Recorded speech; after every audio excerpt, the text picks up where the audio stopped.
Yeah, I mean, that's a very difficult question because life is busy, correct. After you finish education, after my engineering, my MBA, you get into a job and then you get very busy. You get married, you have children. And life is very, very busy, man. Morning to evening, nights, days are busy. And then work keeps you busy and you forget everything else.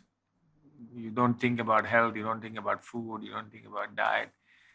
So it is a very difficult question. How do you decide that you should make that change?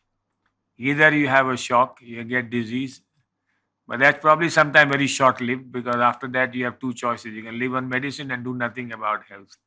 That's also possible. And some of us will also say, I'm bad, my bad luck, my genetics are bad, so what can I do? So do nothing about it and carry on with life as it is. But that's also an option. So it's a very difficult question. I think we have to ask ourselves because we will live with medicine, with surgery, with all the other support for a long, long time of our life. And I think, as I said, the average age is 74. And I know my two parents lived till 88. One had heart disease and the other had high cholesterol. They also lived with medication, with all the other things in their life. But looking at them and asking myself as I get old, today it doesn't matter as I get old. The amount of medications I take, the amount of help I need from my children, and I've become a dependent with all these kind of disease. Should I be doing something about it now? I think that's a question which all of us have to ask ourselves that we live reasonably long now. Our lifespan has gone much longer.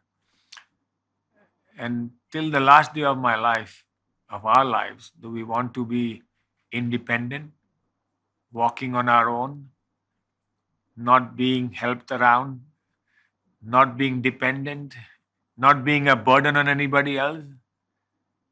And if we don't want to do that, don't want that to happen, I think we have to make an effort on our own. Is there a guarantee that you will be healthy? Maybe not. You may still have disease, but at least we owe it to ourselves. We have to make that choice. We have to make that effort on our own. Whatever it is, to eat right, to sleep well, at least try to sleep well. I mean, there's no magic for it, but if we exercise regularly, get tired, have a good mind, have a happy life, I think we sleep well. If we eat well, exercise daily, have good friends in our life. I mean, I've read Blue Zones and I've met Dan. I've read a lot about the Maui culture in Okinawa. Women live till 103, 104.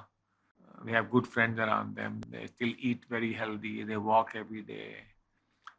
And as long as still 100, 304, they're active. Their brain are active. They're still moving around. And there are many places like Sardinia and even Loma Linda in California, which is a Seven-Day Adventist township where people have good friendships and they walk, eat, and live healthy till they're alive. So I think we owe it to ourselves, and it's possible. It's possible.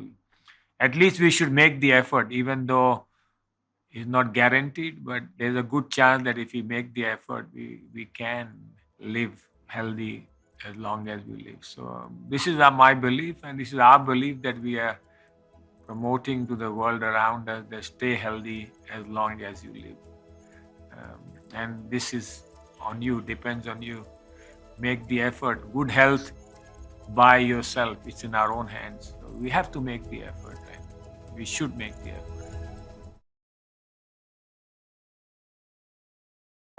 Mega, we care.